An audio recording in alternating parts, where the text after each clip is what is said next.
ready to start going. So thanks for bearing with me. I'm not sure which which platform you're checking in on, because I'm actually broadcasting this on several. It's kind of a test thing to see if I can keep stuff straight or not. Okay, well, what I want to talk about is the whole gun thing with kids and the president and Republicans and the NRA and afternoon town hall type meeting and evening CNN town hall type meeting. There's a lot of stuff going on really quickly. I mean, in a really short period of time here. And I know that most people don't have the time to. Oh, let me kind of get myself in here a little bit. I'm podcasting or sending this on Periscope as well, and Periscope. So there's a video feed going here too on a couple of these sources. So bear with me, and just think about what it would be like to be a kid if you're not already a kid in school. I come from an older generation, where what we did was we hid beneath the desks if there was going to be like an atomic explosion someday, maybe after the missile Cuban crisis in 1961.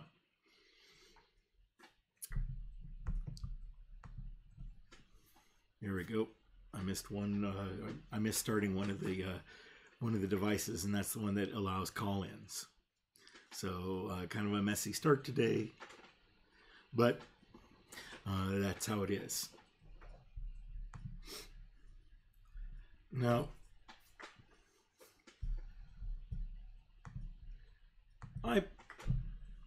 I'm a Southern California native, like third or fourth generation, I guess. I'm trying to dig up a feed here that I need. And here it is, I believe.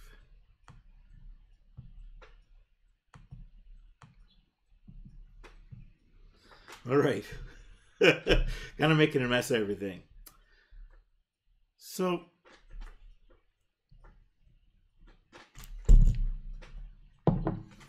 So here we go.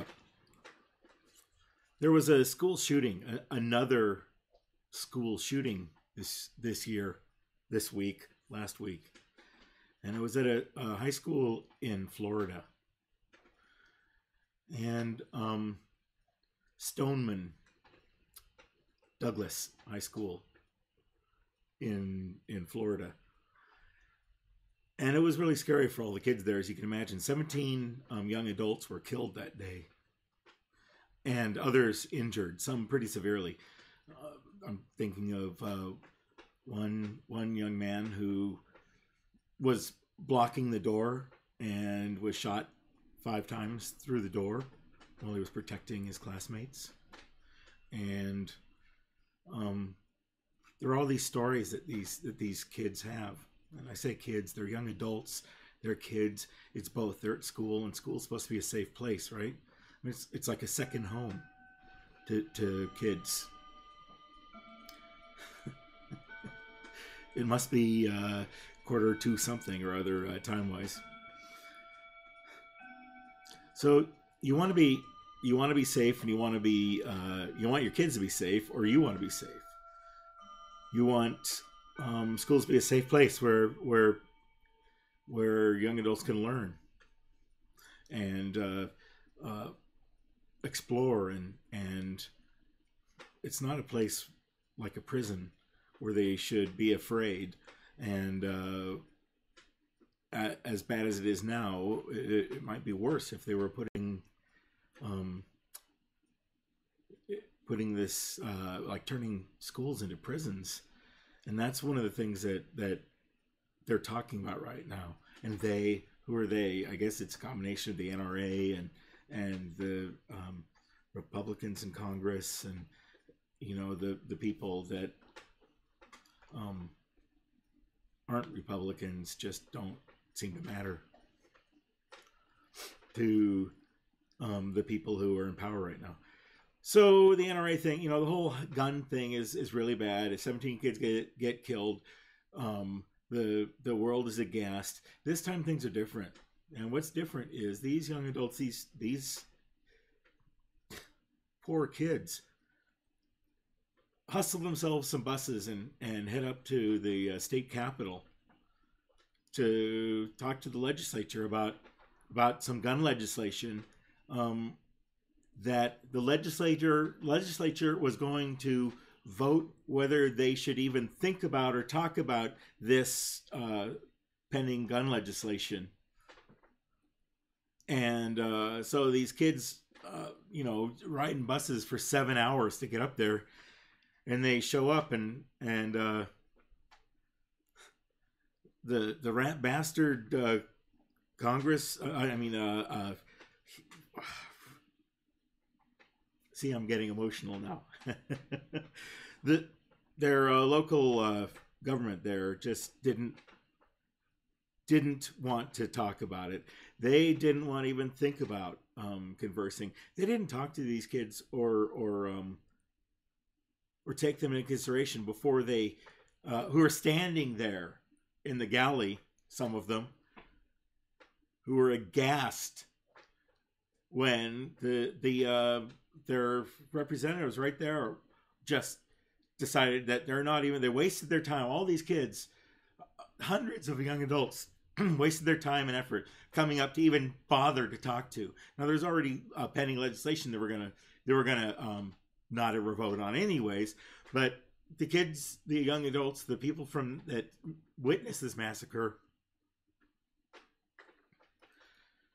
do is they just want to have it heard. Instead, what they don't even, they just stand there. There's a photo, and if I was more adept, I'd pull it up and whip it up and show it on the screen. But these and now, because I went sidetracked, I forgot what I was even talking about. Pardon me. So these kids, they go up. They spend hours on the bus. They go up. They get there, and the representatives aren't interested in seeing them, talking to them. And they go ahead and vote not to allow any discussion at all on this proposed gun legislature, because it wasn't important enough. That's not dangerous enough to teens, right? That their friends or enemies can go walk into a gun store, walk into a store and walk out 15 minutes later with a weapon of war.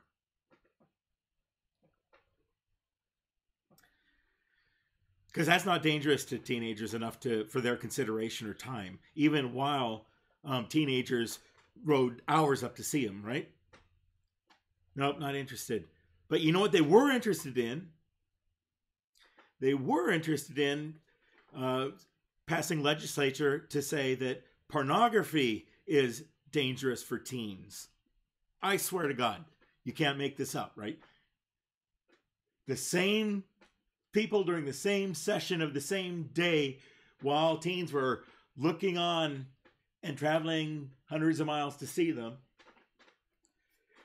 voted not to talk about guns because they weren't important enough, or not to legislate about guns because they aren't important enough, or gun safety or gun violence, but that they do want to talk about pornography and vote that is too harmful for teens to exist. For God's sakes, what in the world is going on? What in the world is going on?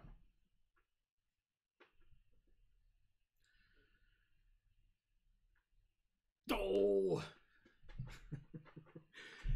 it makes me, you know, just crazy. The first thing that Trump did, really the first thing that this whole Congress, from House to Senate to the and then the White House itself and Trump, is just shocking, the stuff they've done from the beginning. The first thing that the House of Representatives did on the very first night in session was try to dismantle the ethics office that they're all held to report to. Not that they ever really have had much in the way of ethics policing, but they've got an office that is supposed to watch that sort of stuff. And the very first thing they did the very first night was try to kill that office. I think they tried to defund it, whatever sneaky things they've got to try to sneak things through, before the public even knows that they're in session.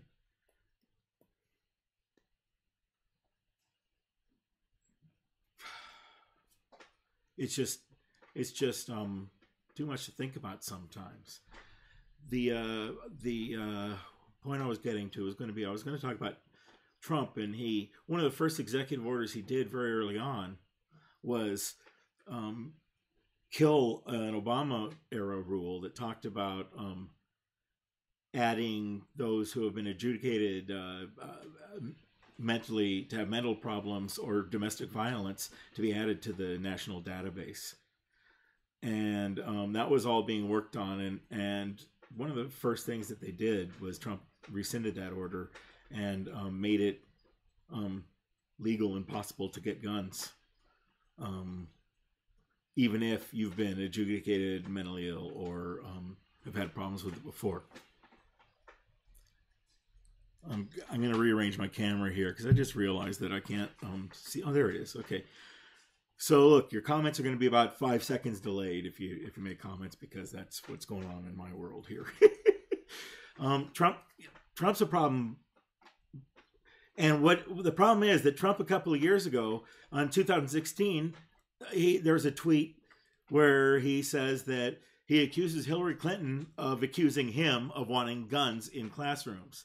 And he's ridiculing the idea. And then yesterday he sat around and he produced like this tax-funded infomercial where he brought victims and their families of this massacre in Florida, and he brought them together to exploit their emotions and the moment in the way that a true marketer can only want to do. And that was a half hour, 45-minute, however long infomercial for putting more guns into schools, wrapped in this package of people who are just wrecked emotionally, who are just asking for some common sense, something to happen. And and how can you help with empathy? I mean, you have to empathize. Why not? If you look at Trump himself during the time, he appears to be the least affected person on the face of the earth by these kids sitting right there pleading with him and talking to him. He has the same look on his face as he has when he has his cabinet members go around one by one and tell him how wonderful he is before the meetings could start. And that's one of his faces, and that's one that he was holding during this infomercial. There's a couple of real tells about why it was really a produced infomercial more than just a meeting. I don't believe that the people in the room, other than Trump and the government people, had any idea that it was going to be that way, but it was. And Trump led him down a path. And after he let the parents and the students grieve, and thank God he did allow them to speak to him. I mean, that was really something. And I thought that it could be a moment when Trump could actually, it could be the moment when Trump became presidential. And what happened instead was there was this pro-gun message running through it.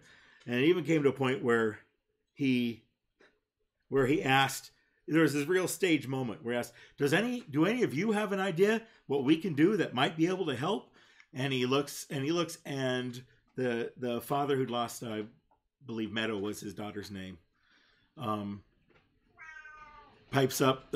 Microphones quickly produced, hand him, and he talks about adding guns into school, adding more guns. Hey, kitty. The cat, as anyone with a cat knows, is not going to allow me to talk unanswered. So the gentleman's honest and heartfelt opinion, I'm sure, was to give teachers guns. And then Donald Trump came, whipped out and said about 5 or 6 of the most cohesive, coherent, put together sentences in a row as we've ever seen him do. It didn't ramble on. It didn't talk about him. It didn't repeat itself. You know, it was just a set of things that he said that basically were like an NRA script. I don't know. I'm going to paraphrase here. And what it, give me a sec here. Remember Marco Rubio with water? More water. I'm drinking water now. For those who can't see me and can only hear me. Okay. I think the cat's going to quiet down too.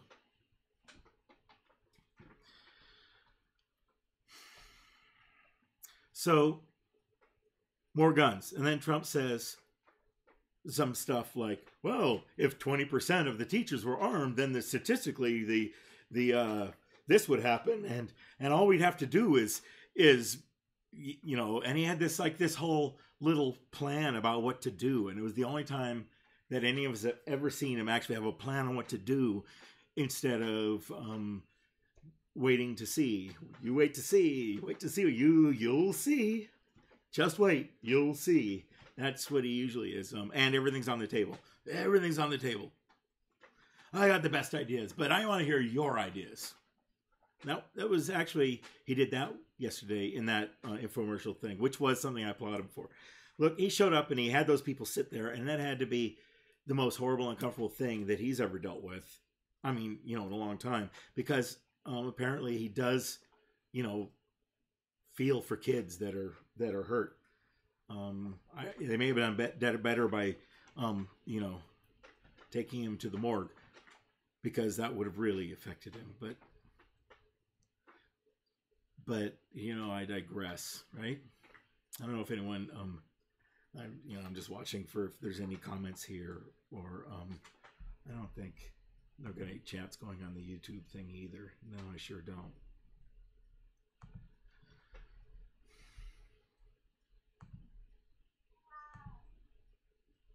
So I'm making a couple of quick transitions on one of the pages here. So it was about a year ago that Trump signed this bill into removing the Obama era rule that added people to the National Background Check database who weren't getting Social Security checks for mental illness, or who were getting. So if you got a Social Security check for mental illness, you should be put on the list. Is what the rule said, and that was kicked out. And now we've got everybody talking about this being a mental health problem, and you know, these things can't live in the same space, right? Right? They can't. Here's another tweet I'm flipping up here for people that are looking at the screen. On May 4th, there's a photo here of Trump and a whole bunch of really happy old white guys clapping. And that's where they're passing a bill that would have taken mental health care for millions of Americans. Now, today, the same people are blaming mental illness for the problem of this shooter problem. So, you know, these are the things that can't live in the same space, right? They're just, they're not cohesive. They just, you know, they're uncool, right?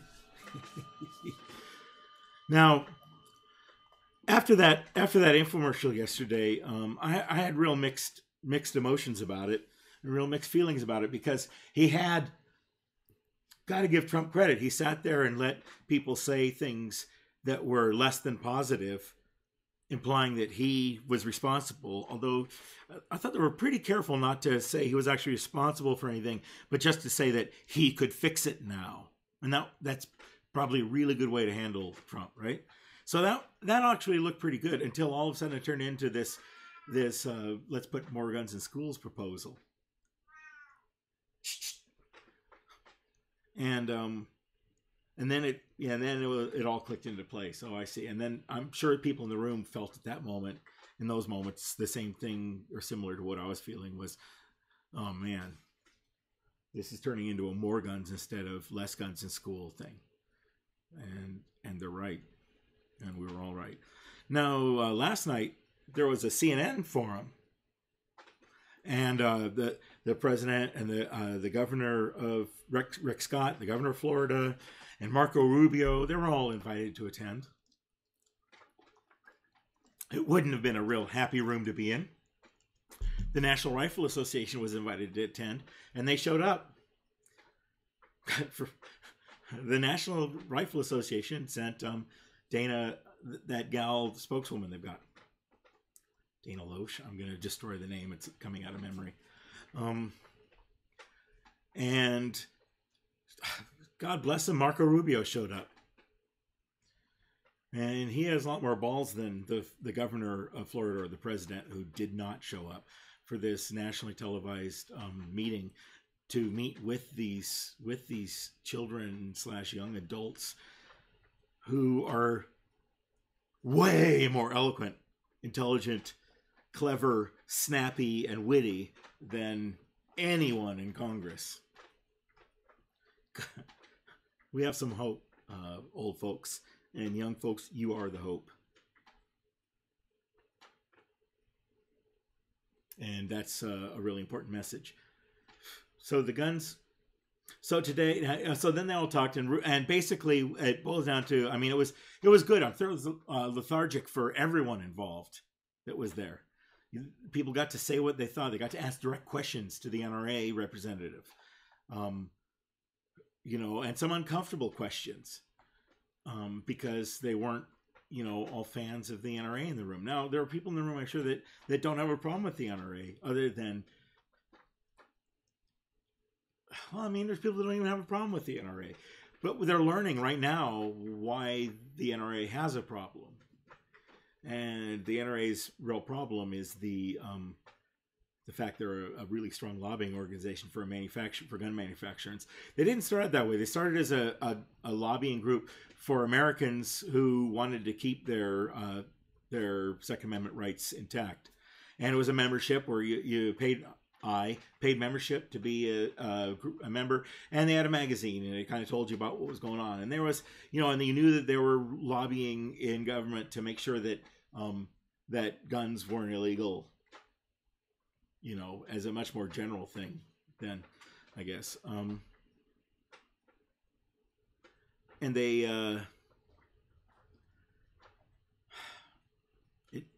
sometimes I get really wound up. It takes me a second to get going again. The NRA, they got to ask the NRA questions like, why is it better to have, more guns in the school than fewer? And Marco Rubio took quite a beating. And when really directly asked by a young man to pledge to not take any money from the NRA from this point forward, and he just wouldn't do it. I can't remember what he said. It was better words than I'm going to use. He said that he does things for whoever pays him, or the person, his interests are not better served by this or something. To me, I heard, the lobbyists have money, and I do have a positive idea and a solution on what to do about it. Right now, if every senator and every congressman voted on a common sense package of gun reform and gun violence protection and mental health services, what's the NRA going to do? if every single damn one of you vote for it because it's the right thing to do for the American people, what is the NRA going to do? Which one are you going to choose out as the one that they're going to pick off, right? And guess what? You'd have like 90% of the American public behind you. All of you. For this one thing. And if you do it some more to other things, you'll have us all behind you too. And that's a big part of the problem with I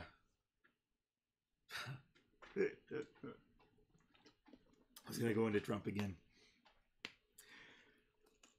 But it's more about guns and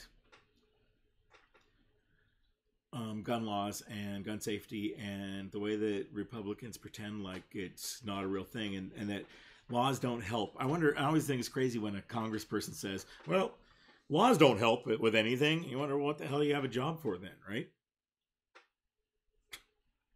Jobs help. Everything helps. These kids are really,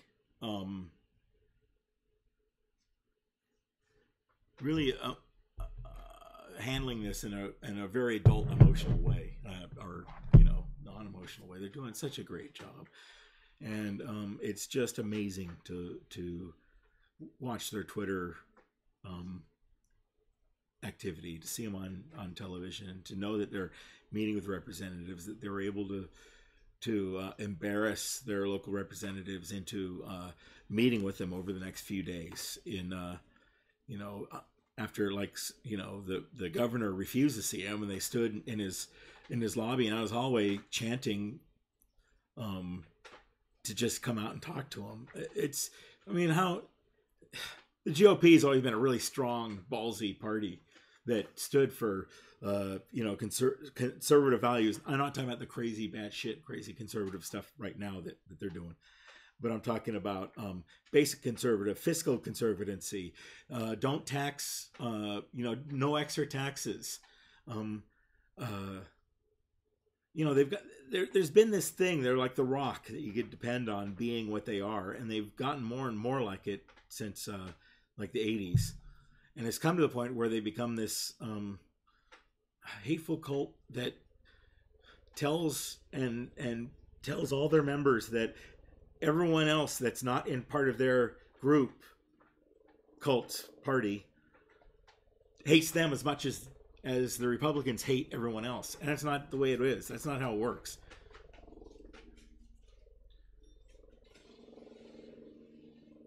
It's just not.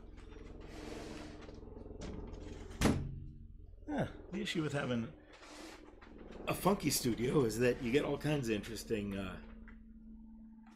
background noises.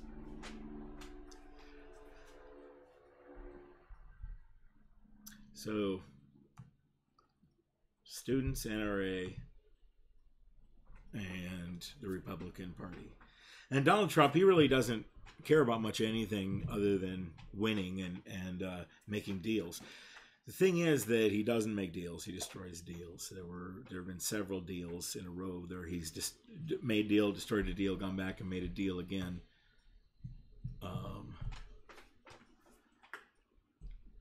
Repeat, rinse, repeat.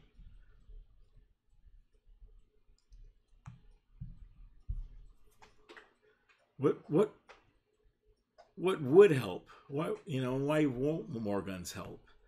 I don't know. Do you guys think that there should be more guns in schools? I mean, I'm thinking that there's this whole class of people who will call wannabe police / law enforcement / military guys.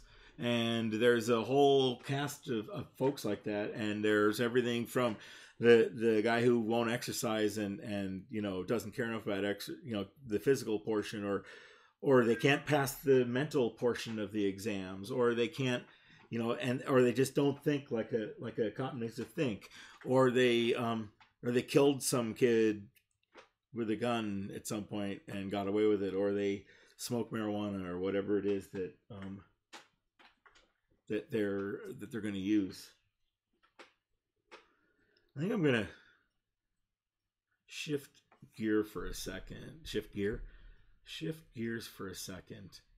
And I think I should probably just cut this off, actually.